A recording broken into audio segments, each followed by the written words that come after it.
So today, we are going to witness the first major activity of the month in line with the Arts Month celebration of 2025. Our theme for the whole month would be bridging cultural creativity for the youth of Baguio. And this is a project of Councilor Leandro Yangot together with the ATOR for IPs, for advocating tradition for onward resilience for indigenous people. Okay, and now we call on Councilor Leandro B. Yangot to explain more about this mural project. So to all the personalities earlier mentioned, especially to our beloved Bishop Rafael Cruz, the mayor of this barangay, Manang Elio Tinero, the barangay council, sa lahat po kayo and our fellow artists who are here. Before we start, let me just give a briefer or a rationale why we have this one. Baguio was declared as the first creative city of the Philippines in 2017 by UNESCO. So in line with this, we are doing our very best to make Baguio truly creative, Bishop. And through this, we are doing a lot of creative programs, projects, and activities all throughout the city. And we coordinated with your office through Father Joey Paduyaw, and with the full support of the leadership of Barangay Kabayanihan Barangay, we came out with this mural. And the mural that we have here right now, I would like to explain. As they say, in every mural there is a story. So we met with the barangay officials, with Father Joey, then we conceptualized this. Ang pinakamahirap ko na gawin sa paggawa ng isang mural ay yung concept ko. Ano yung ilalagay dyan? Kailangan ko na pag-usapan talaga. At ito po ang naging outcome po. On this side, you can see the cathedral with Bishop, our Bishop, Rafael Cruz, welcoming the congregation. It was the CICM missionaries, the Belgians, who first came here to evangelize our locality. And here, nakikita nyo po yung mga members of the congregation na wini-welcome ng ating religious. Kayo po yun, Bishop. Wini-welcome nyo sila dito. And then on this side, the Bishop's house is under the territorial jurisdiction of Kabayanihan Barangay. And as pointed out by the people of Kabayanihan Barangay through their barangay council led by Kapitan Elio Tinero, ang Kabayanihan daw ay nagsimula sa pagbabayanihan ng mga tao. So this mural over here represents the Bayanihan spirit, which is very strong among the people of Kabayanihan Barangay. Yan po yung binubuhat nila yung bahay kubo na nililitan. And on this side, sabi ni Father Joey, hindi ba yun yung tinuturuan nila about the Holy Bible, yung nandun? Sabi ko, hindi po. Yan po is, it represents the kabataan of Kabayanihan Barangay na tinuturuan po yung isang elderly on how to use gadget. Yun. So yun, tinuturuan ng mga kabataan yung isang elderly, yung senior natin.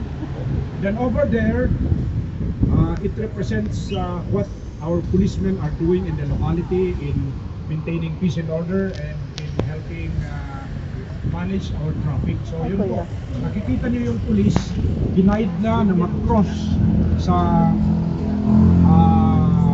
pedestrian lane, yung white lane, yung isang elderly o senior citizen. At nakikita natin naman yung mga sasakyan.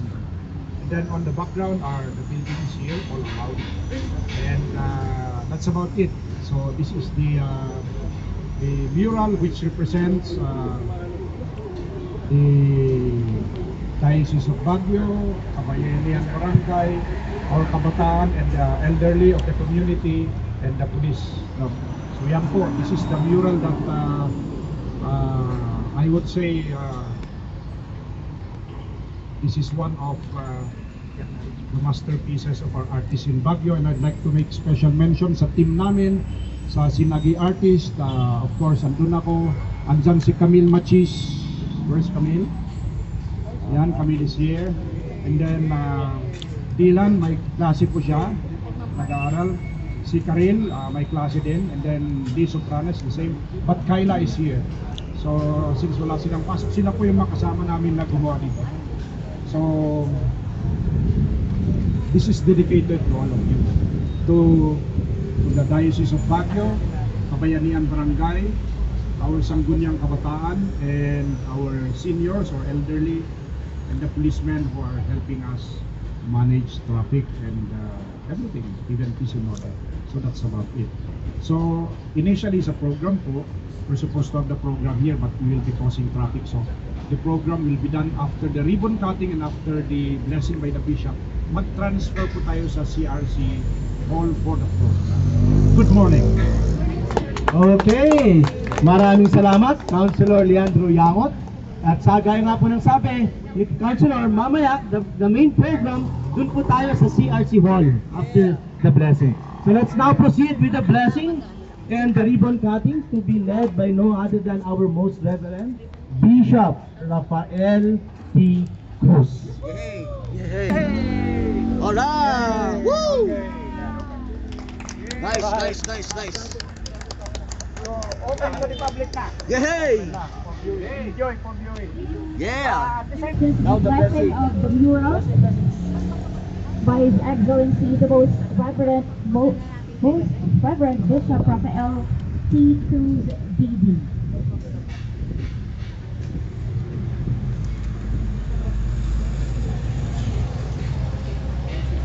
In the name of the Father, and of the Son, and of the Holy Spirit. Amen. May God, who is the fountain of my goodness, be with you all. All that God has created and sustains, all the events He guides, and all human works that are good and have a good purpose, prompt those who believe to praise and bless the Lord with hearts and voices. He is the source and origin of every blessing. By this celebration, we proclaim our belief that all things work together for the good of those who fear and love God. We are sure that in all things we must seek the help of God, so that in complete reliance on His will, we may in Christ do everything for His glory.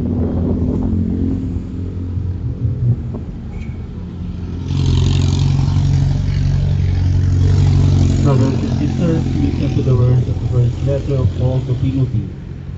For everything created by God is good, and nothing is to be rejected when received in thanksgiving, for it is made holy by the invocation of God in prayer.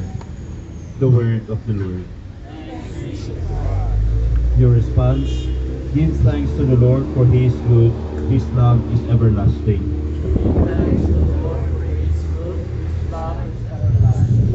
Give thanks to the Lord, invoke His name, make known among the nations His deeds. Sing to Him, sing His praise, proclaim all His wondrous deeds. Give thanks to the Lord, for He is good. His love is everlasting. Glory in His holy name, rejoice, O hearts that seek the Lord. Look to the Lord in His strength, seek to serve Him constantly. Give thanks to the Lord, for He is good. His love is everlasting. Recall the wondrous deeds that He has wrought with portents, and the judgments He has uttered. He, the Lord, is our God. Throughout the earth His judgments prevail.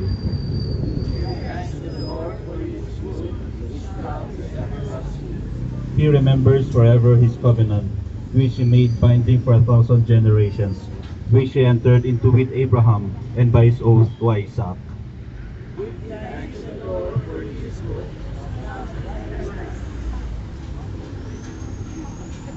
God loves His creation, and His goodness sustains the universe.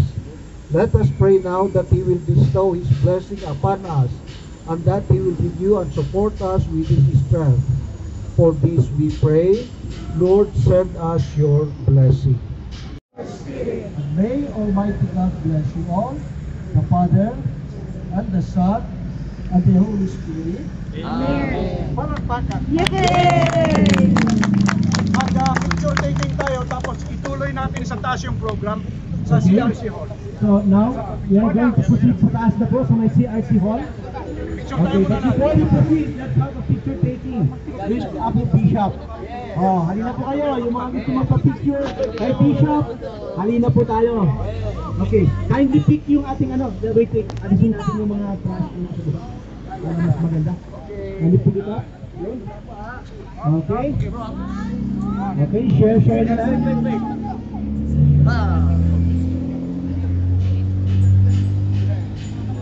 Okay, ready? Mamay, give me a thumbs up. 1, 2, 3. Thumbs up. One more. Thumbs up. Gamer. Alright. Tuloy po natin yung program sa taas. Okay. So, ngayon po, dahan-dahan na po tayong umakyat sa may CRC Hall. Sila yung mga artist talaga.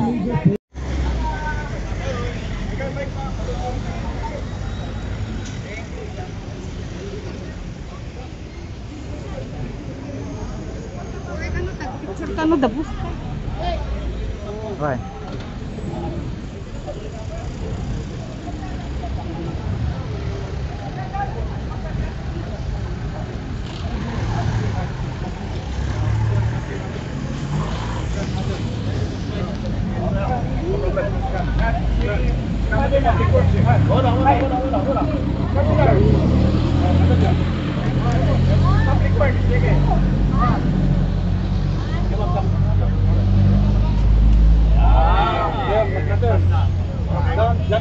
Let's go. Okay na. And of course, we acknowledge the presence of our city councilors. Also, we have Baguio's Finest, Baguio City Police Office. Kompleto rin po ang pamilya natin sa Bayanihan Barangay na pinagmumulan ng Puro Barangay Alabe o Ordinero.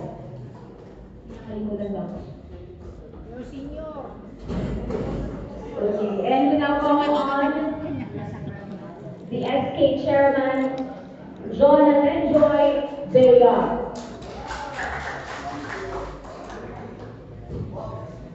Palakpakan naman po natin si Jonathan Villar for our invocation.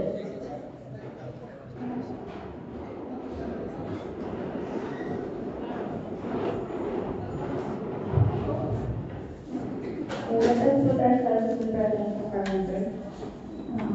Dear Almighty God, as we stand in awe of your goodness and mercy today, we invite you to be present among us by the power of your Holy Spirit. Father God, we declare that we love you and we are thankful that you have made the way of life through your Son Jesus Christ. In Jesus' name, we pray.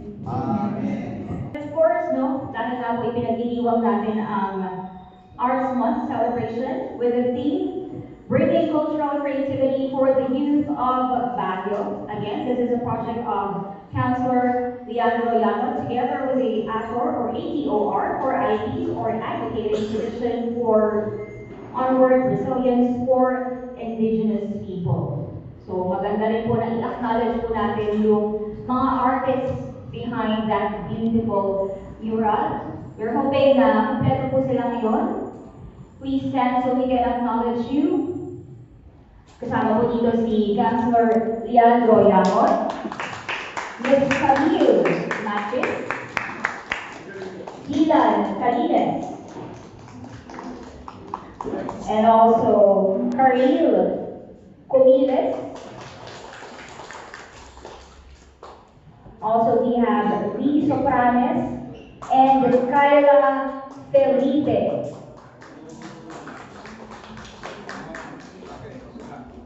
Absent yung tatlo.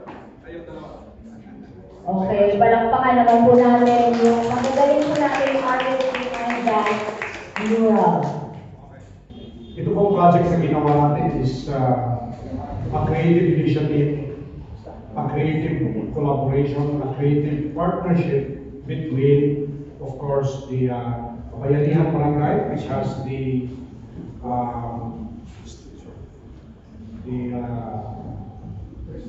jurisdiction over this place, and of course the Diocese of Baguio under the leadership of His Excellency Bishop Rafael P. Cruz, and all the residents of the Bishop's House, and of course kami pong mga artist na kanina po ay tinawagan kanina. So ito po ay para sa inyo ito. Ito ay para sa lahat, para sa bayan. At ito po ang aming advokasya, ito po ang aming passion ay sana po marami pang sumama. We'd like you to join us in this crusade to make Baguio City a truly creative city by taking part in creative programs, projects, and activities. Kung kayo po, if you're interested to join our program, meron kaming mga free art lessons class, meron kaming ilolong sa February 8 sa Athletic Hall. Yung mga staff ko po, bigyan yung mga nandito para mag-guide sila. No? So, nagtuturo po tayo so that may magtutuloy. And we encourage the younger generation, kaya po may contest kami. There's going to be an open painting competition for number 1, traditional painting, and second, digital painting po sa bukas, February 1 from 1 o'clock to 4 o'clock. At ito po ay open for 15 years old to 30 years old only. Under the Sangguniang Kabataan Law, ang kabataan ngayon ay age 15 to 30. Sila lang po ang pwedeng sumama. Tayo po ang nag-donate ng prizes, 3,000 ang first prize, second prize, 2,000 at 1,000 yung third prize. So, ito po open sa may athletic ball. Pagkatapos ng parada ng Panagbenga bukas, hapon po, nandun tayo. And then, we would like to ask our brothers and sisters from the media to help disseminate the information that February, last year kasama ko dyan si Pijon Lubien, nakita ko niya. At this time around po, maraming kabataan from among the IPs of Baguio to help us. They are known as the other IPs, no? They are mostly Sangguniang Kabataan from the various barangays of Baguio. Sila po ang kasama natin na prepare ng program the whole February, because February is Arts Month. So, una, maraming salamat sa Kabayanihan Barangay. No? Of course, maraming salamat sa Diocese of Baguio under Bishop Rafael P. Cruz, especially for the sumptuous food that we are about to eat. Sila pong nag-prepare niyan. Ang wat-wat po ay care of ng Diocese. To our good friend, Father Joey. Thank you very much. Ito pong mural na ito, you own this mural tayo pong taga-Baguio. Kasi kung nakikita nyo, yan, yung una, as I explained na pwede ko, yung una is yung Diocese of Baguio, and then the first Catholic missionaries who went to the Philippines to evangelize us, yun ang nire-represent ng mural. Yung second naman, yung nagpabayanihan na bigyan bagbagkat hindi bahay kubo, that represents Kabayanihan Barangay, which is where the name Kabayanihan Barangay came from. Nanggaling po sa Kabayanihan spirit. And the third one, yung sa Sangguniang Kabataan naman, yung mga bata po, nanggaling po yung idea sa mga kabataan ng Kabayanihan Barangay na tinuturuan yung elderly na gumamit ng tablet o gadget, and then the police for helping us in maintaining peace of order and as well as crowd. So, ito po ay para sa Baguio. Thank you po.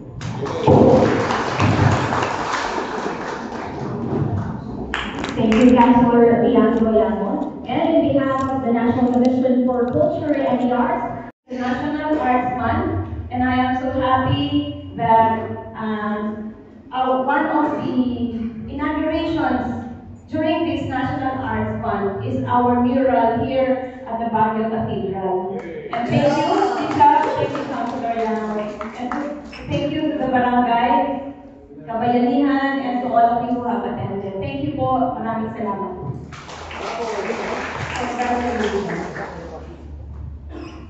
Thank you very much, Ma'am Maria. And now, my dear friends, ito pong event natin ngayon, this is just the first of many events na mangyayari sa buong Baguio. Thanks to the spearheaders po nito, no, ano lang ako, Councilor Yamo. Pagtuloy-tuloyin po natin ako, Councilor, at marami pa po tayo matutulungan. And let's continue promoting arts dito po sa Ciudad ng Baguio. And now, for the main event, to give us an inspirational message, His Excellency, the Bishop of the Diocese of Baguio Benguet, no other than Bishop Rafael D. Cruz.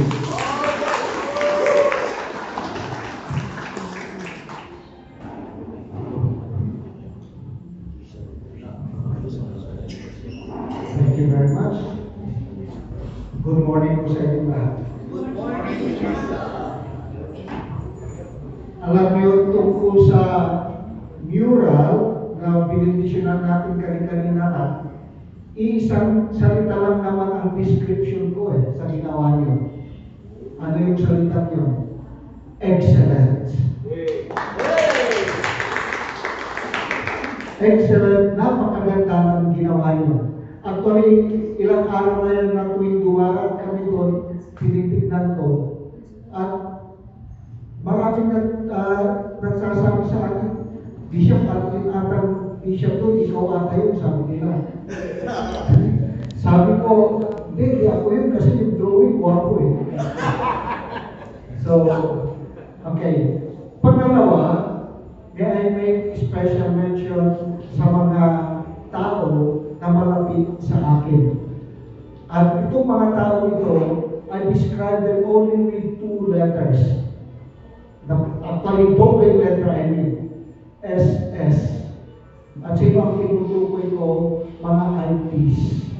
Okay? Yung mga IPs, ang tawag ko sa kanila, SS. Ano yung SS? Una, they are sincere people.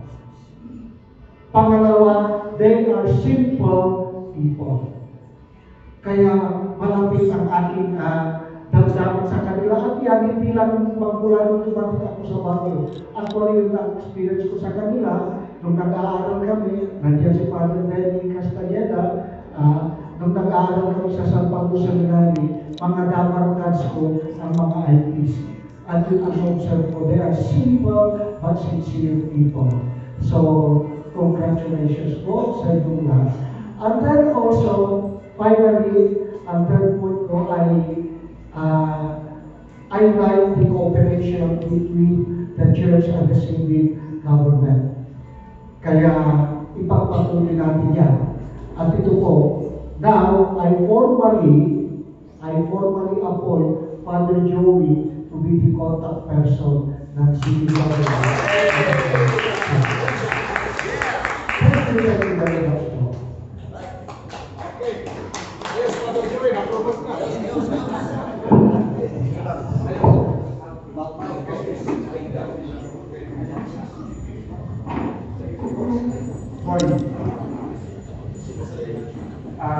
This point as a sign of our appreciation to the persons that are responsible for making this occasion a success. May we call on our Kagawan Board for the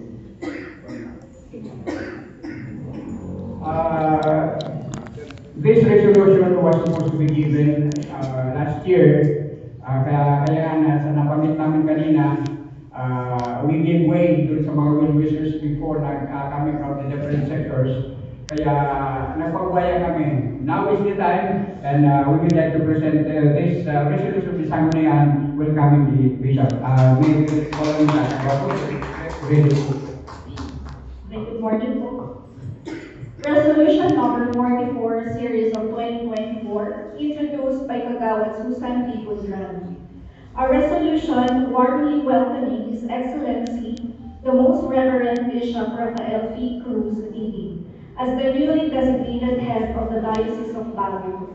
Whereas, the Kabayanihan Barangay hold the distinction of being a bustling business community, home to premier educational institutions, St. Louis University Laboratory Elementary School, and St. Louis School Incorporated Center.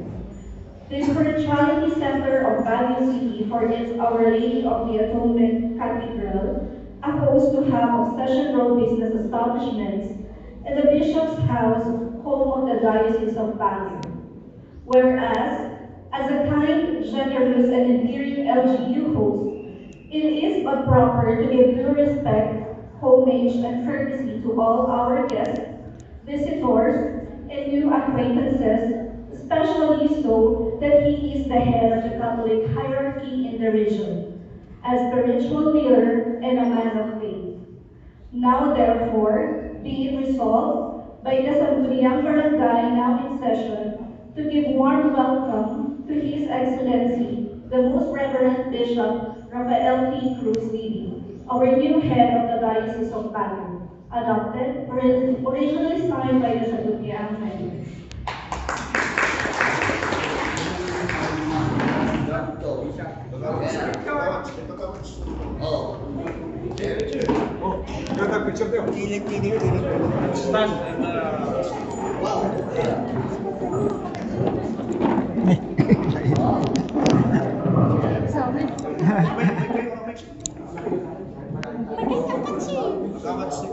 Pasan niyo po, mapapabili na doon. Ay, Martin. SK Chairman. Sana ang lahat ng barangay.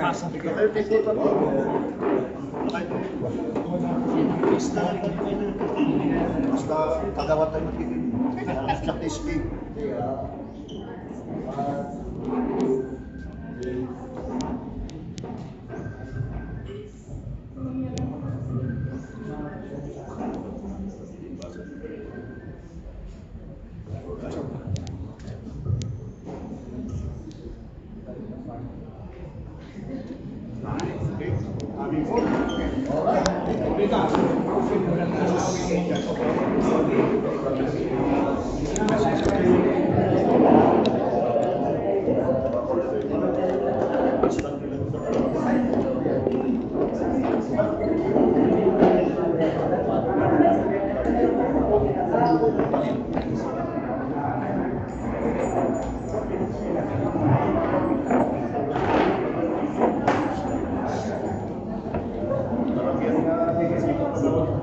Likewise, we'd like to also acknowledge the support of Councilor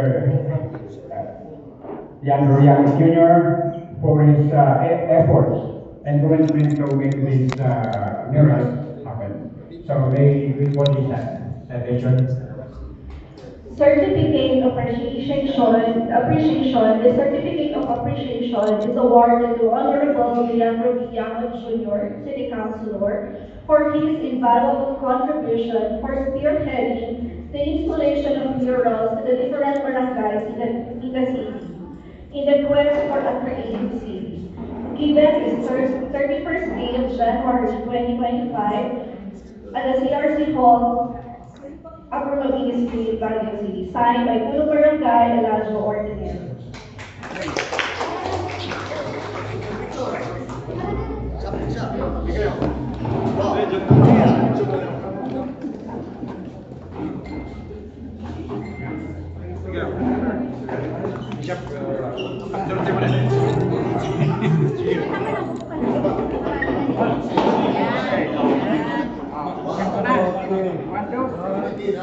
One, two.